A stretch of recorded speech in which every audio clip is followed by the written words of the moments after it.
Hi there. Hope that you are all doing well and that you have had a great day so far. I'm going to connect with Peter Cook this evening to talk about the OnTrend concept.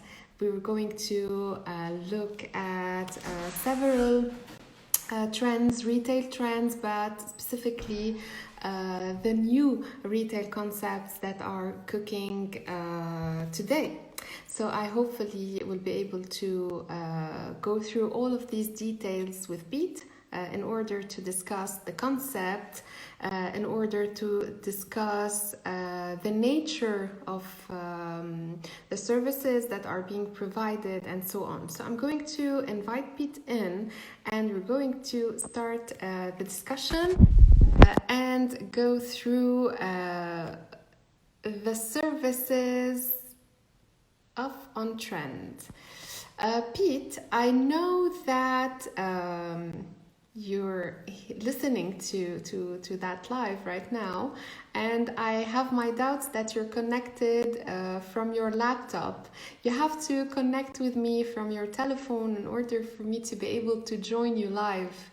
So if you're getting that little message, could you please confirm and try to connect through your phone, as I couldn't link with you on Instagram to go live.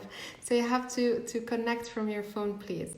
I'm going to take that opportunity to show you a little bit about OnTrend.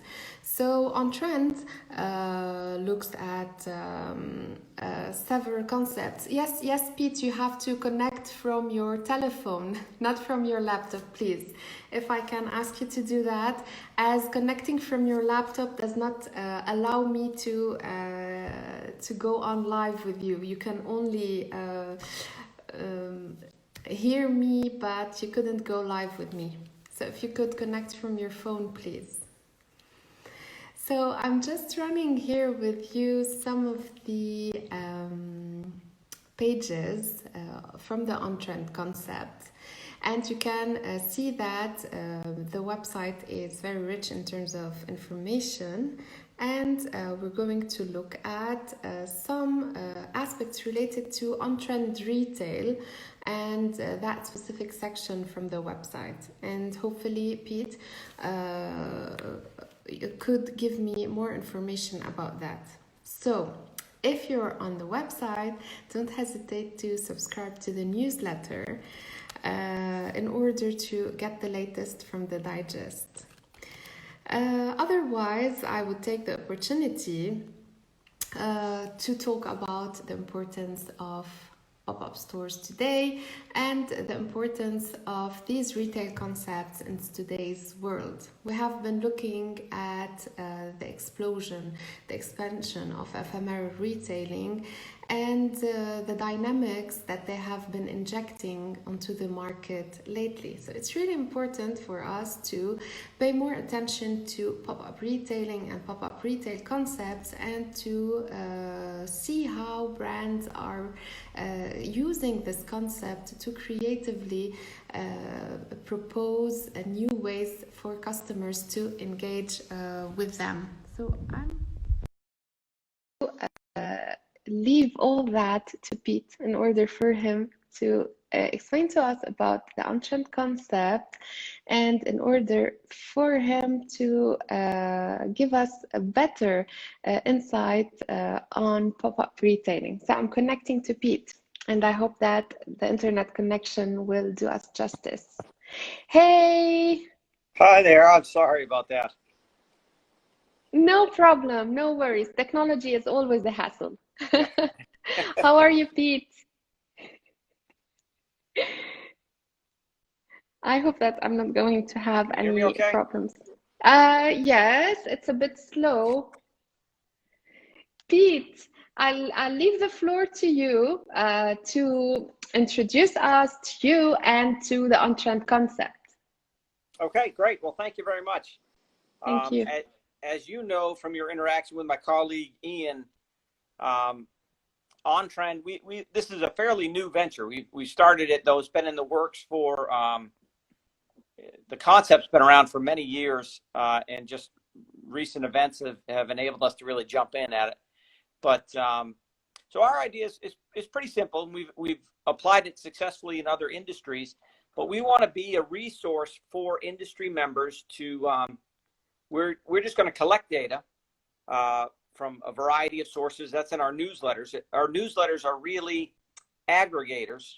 We search a wide variety, even thousands of websites and magazines for, in this case, pop-up focused news and information. So that not just pop-ups, it could be storage store, it could be ancillary retail, but things related to that.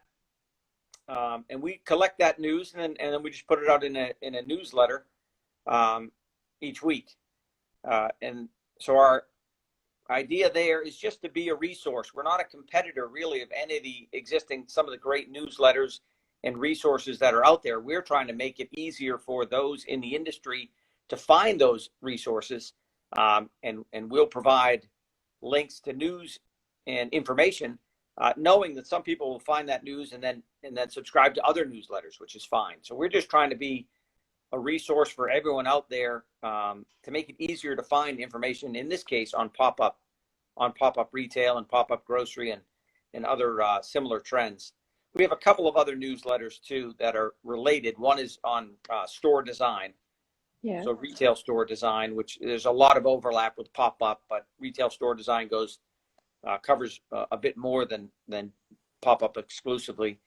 And then we have a couple of other things in tangential type industries.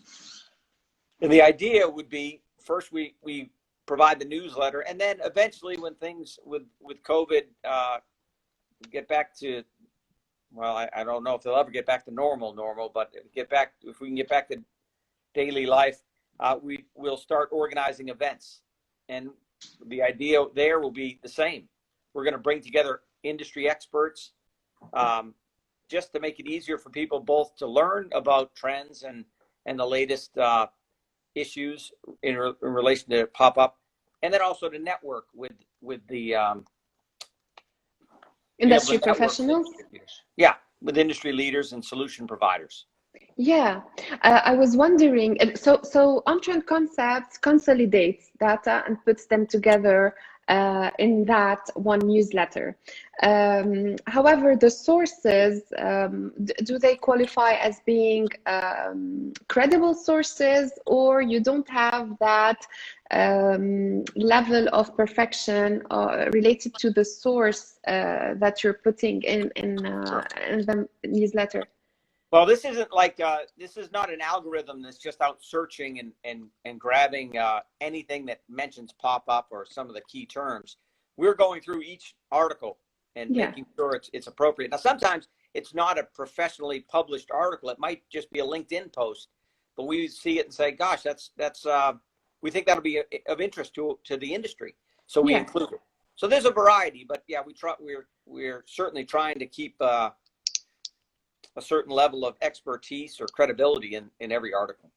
And is there a specific target audience to whom you're hoping to present that service to, or is it really a global perspective for anyone who's interested in retailing in general or pop-up retailing in particular? I think our primary audience will be retail store design. So the people that are designing the pop-up solutions, as well as leasing. So it's anyone in retail. It's more, I think our focus is a little bit more on the operations or execution side.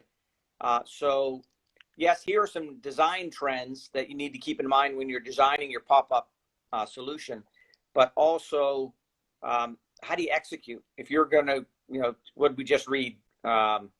Sephora just partnered with Beauty Counter, and how many locations are they going to need to roll out those pop-ups, and how do you do that across a larger portfolio? So there's some operational type of focus that we'll probably look into a little bit more, as opposed to just the pure design side. Okay, and if I may ask, is the reach purely an American market, or would it also benefit other markets, like the Oh, I think European or Asian markets, for example? certainly, just based on the stories that we've been publishing, it's not just just an American focus by any means. Okay. Yeah, we fully expect and hope that when we get back to doing events, that we will be doing events in the UK and Europe as well. Okay, so can we talk a little bit more about these events? I mean, what's the objective behind them? Are there like networking objectives? Are you putting together like industry professionals, retailers, brands? What's the concept behind those events? Exactly. Yeah, we will. The primary focus will be networking. It'll be education focused. Obviously, the agenda will try and focus on education. But we have a heavy emphasis on networking as well. We've been doing this type of format for about 15 years, and it's worked very well. Mm-hmm. So our events tend to be panel heavy, so a lot more panel discussions as opposed to individuals doing presentations. Just because we found with panels, there's a lot more back and forth, a lot more dialogue, and less of a temptation for the presenter to give a sales pitch. Yes. No one wants to go to a conference and sit through sales pitches. Yes, yes. And generally, do you put together different people from different industries, or you aim to set the event with themes related to several industries and each presented at a time? Well, we try and overlap quite a bit. We recognize that the design world or the merchandising group, they have their own associations, and they have one.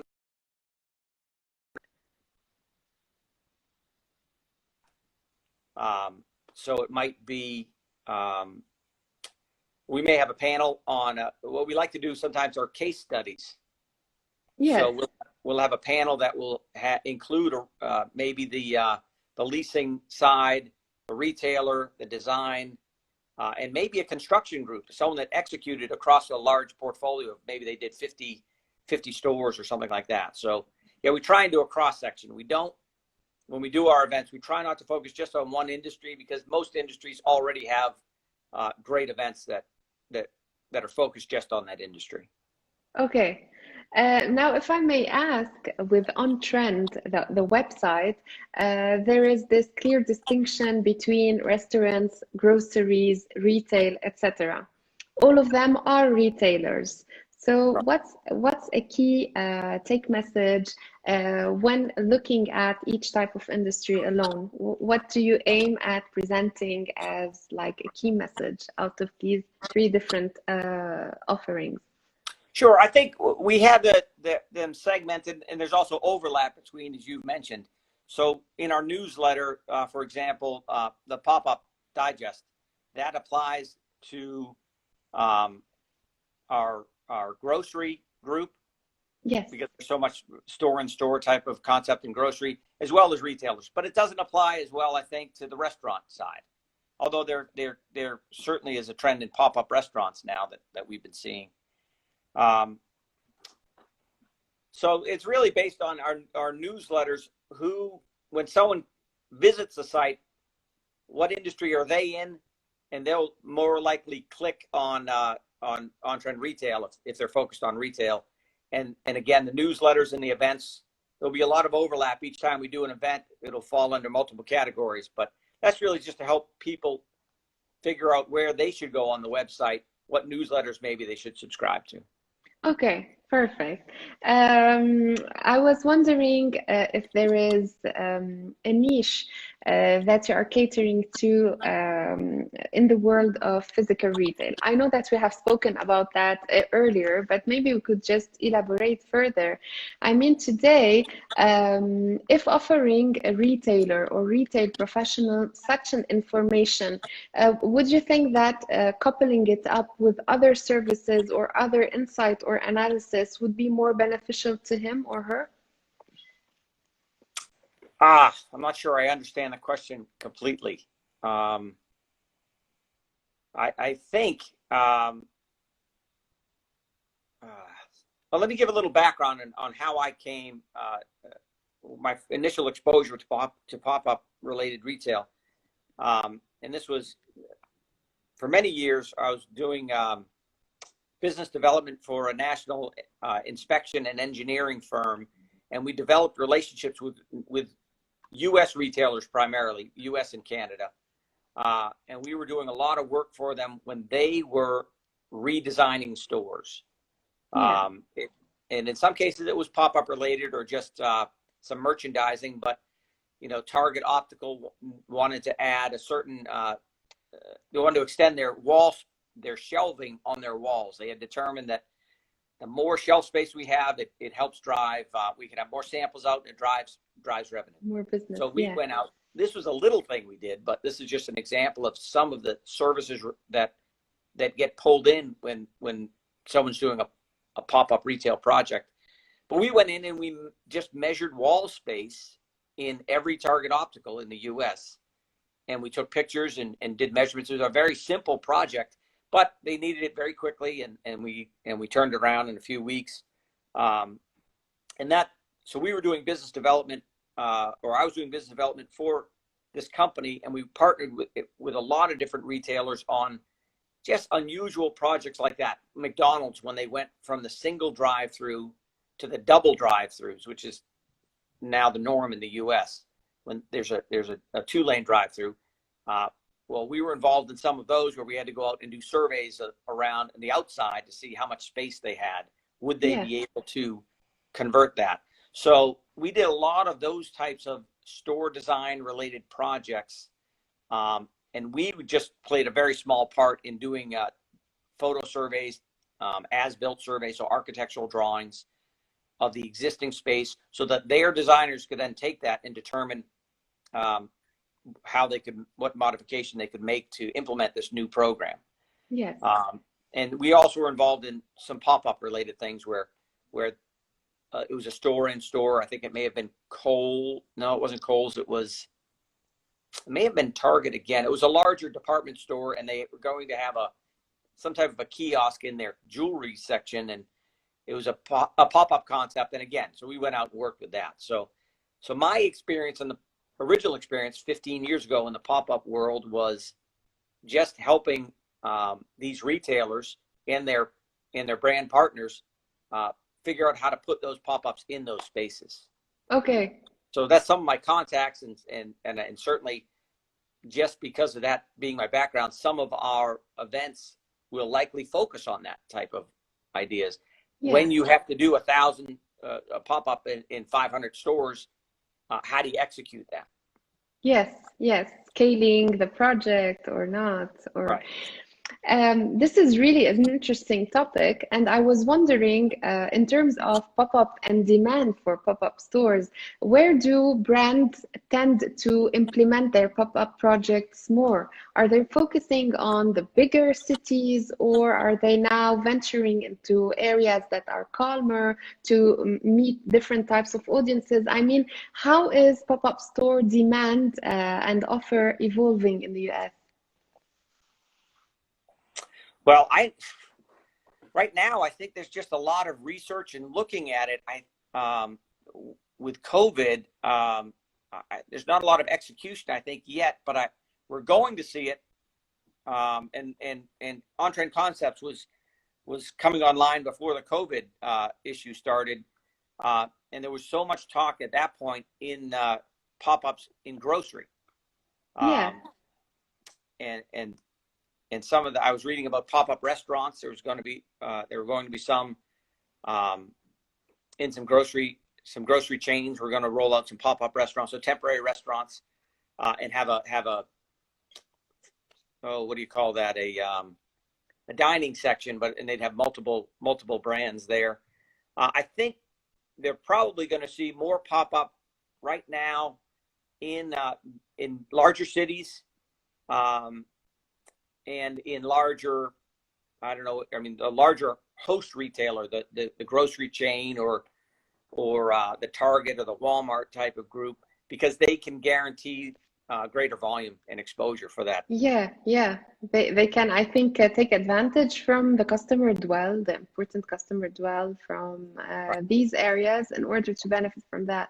And I was wondering, in terms of creativity, are these brands creating like different types of kiosks or interiors that they are injecting either alone or standalones to do their pop-up concepts, or are there more of like popping in, but in traditional looks? Oh, I think we're going to see one advantage of the situation now is there will be a lot more creativity. I think they're going to try and they'll have to factor in health and safety issues, but there's so much great technology available to integrate with a pop-up now that I think we'll see more and more creative spaces. And there'll still be your kind of simple traditional ones for cost effectiveness and for testing. I mean, pop-up is such a great solution now for retailers that are suffering. Here's a low cost, low risk way to get out there. But those who see the success, I think we're going to see a lot more integration with technology. Yeah, online. we have been looking at many examples, and I think some of them will be featured on the newsletter. Looking at types of pop-up stores who would either help the customer complete his journey in the pop-up or start his journey in the pop-up and go onto other types of channels that the brand might present. So, what about this concept of omnichannel retailing, and where does pop-up stores fall into that? That's tough. And that's not my area of expertise as far as the omnichannel marketing, and that unfortunately for me, the technology side, I'm not as strong on how some of that technology is used. I've just been reading some articles on the advantages there, but it's not something I've taken a lot of time to study. So I'm not sure how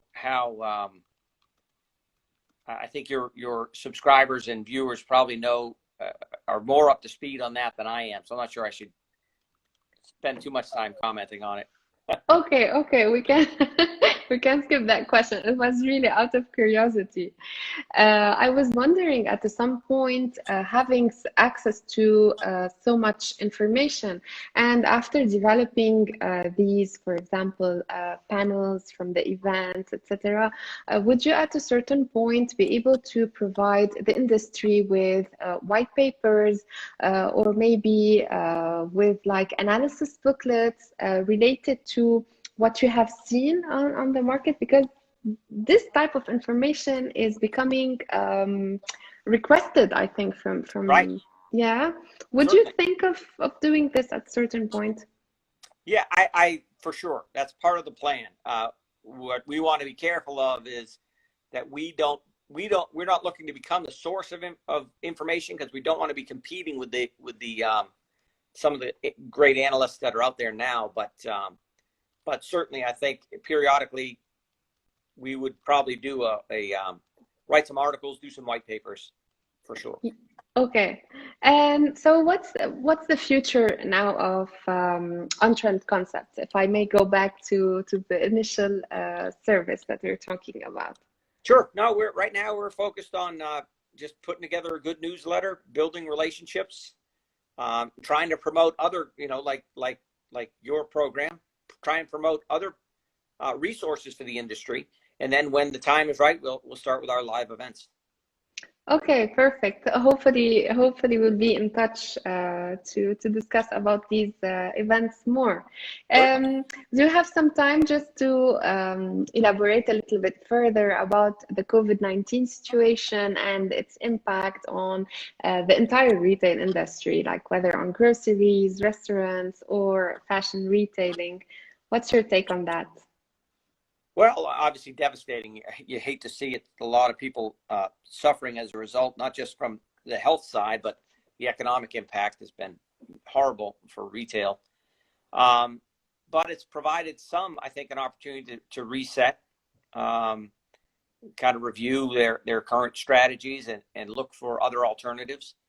And I'm convinced, I'm sure that we will see a lot more pop-up retail, pop-up grocery, pop-up restaurants moving forward in the next few months. I don't know how things are in Europe right now. I haven't done any research on it recently, but the U.S. we've had some cases. The cases have jumped up again a little bit as economies have opened. But hopefully, if we get that under control, I think we're going to see. I think there could be a lot of creativity in regards to pop-up, and we've seen little things that towns do with a pop-up, cinema or drive-in theater, or having moving food, the restaurants seating outside. But I think we could have. Who knows? There could be pop-up malls where it's almost like a festival or an arts and crafts type of fair under tents with small pop-ups under there,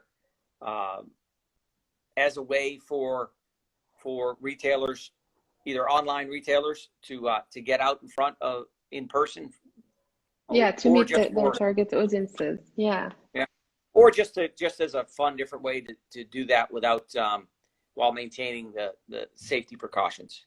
Yes. But huge opportunity for the pop-up world, and I think grocery was already heading that direction. Kroger had a few initiatives that they were working on early in the year, I think, and I think we'll get back on track with that. In fact, it may accelerate it a bit.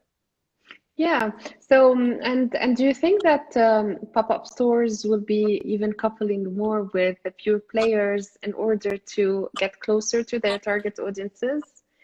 I think so. Yeah, as long as it makes sense for the pure player to bring them in, which I think it probably does. Depending on the brand, on the pop-up, if they have a loyal following, then they can demonstrate that it's beneficial to the pure player to have them in. But certainly. Today, do you think that the word experience might have been used a lot lately, especially when it comes to retail and pop-up retail? Do you think that customer experience is becoming at the heart of brand strategies? Yes. Have I been asking lots of questions? No, it's great. It's great. No, customer experience is big now. I'm just thinking in the short term, their experience is all focused on face masks and social distancing, which makes it very hard for someone that's developed a great customer experience in their venue, because they have to tweak everything. They have to change it. But yeah, the customer experience is everything. How many people will go into a retail or a restaurant based on the experience? Certainly, that's the driver. That's a big driver now. Yeah, and if this is a driver, how are brands investing in it? I'm curious to know how really brands are putting more effort into generating this kind of experience into their outlets, into their supermarkets, into their restaurants. I mean, are there combinations between online, offline? Are there more social media communications being put or that they are being really injected within the brand strategies? Is there any specifications for the US market that is coming as a solution to that situation? Well, I think certainly it depends on the retailer. Your online presence is going to make a big difference if it's a technology solution. If it's a Apple Store, AT&T, a Best Buy, they're going to integrate, I think, a lot more their online offering and experience with their physical store experience, whereas a grocery store might not be the case, except for click and collect or what where you order online and then go and pick it up, but that's so limited. Their experience there is pull up and pick up your groceries, but yeah, for some there's great integration between their online experience and I mean, with the Apple Store, for example, you can't even go in I don't even know if you can go in and schedule an appointment anymore. You have to do it online first. Yeah. And Best Buy was doing that early on during the coronavirus issue, where it was only by appointment. Yes. So that was that was an interesting way of both addressing the health and safety of their customers and attending, of course, to right. our customer needs. Yeah. Yeah. Really interesting. Pete, can we, I don't know if I'm cutting or not. I hope I'm not. What can we do as a recap in order to best reflect the situation related to retail today, like in a few words? Oh, well, I think in a few words, it's a great, it's a difficult time, but it may emerge as a great opportunity for the pop-up world to, as retailers are resetting and trying to find ways to kind of get back out there and with low risk, pop-up is the way to go. It's a great solution. I think we're going to see not just an emergence of pop-up solutions, but also that integration of technology and the online experience with the physical experience in store. Yeah, perfect. And so this gives us lots of hope and gives the brand lots of hope, because they have to rethink creatively, and even with the minimum capabilities, even financial capabilities, to be able to get the best of their brand to their target audiences. Pete, did I go through the entire list of questions that I think so. and some others? Do you need to just conclude, to go back to OnTrend Concepts, to say anything related to OnTrend Concepts that we should be looking at in the near future? Well, I think please subscribe. We'd love to have you subscribe, and then anytime you have announcements, you have just company news. I mean, both you and anyone watching, feel free to email us. Send us the news. We'd love to include it. Okay, I have just run again like this screen saving. It will show the website and where they could go and subscribe to the newsletter.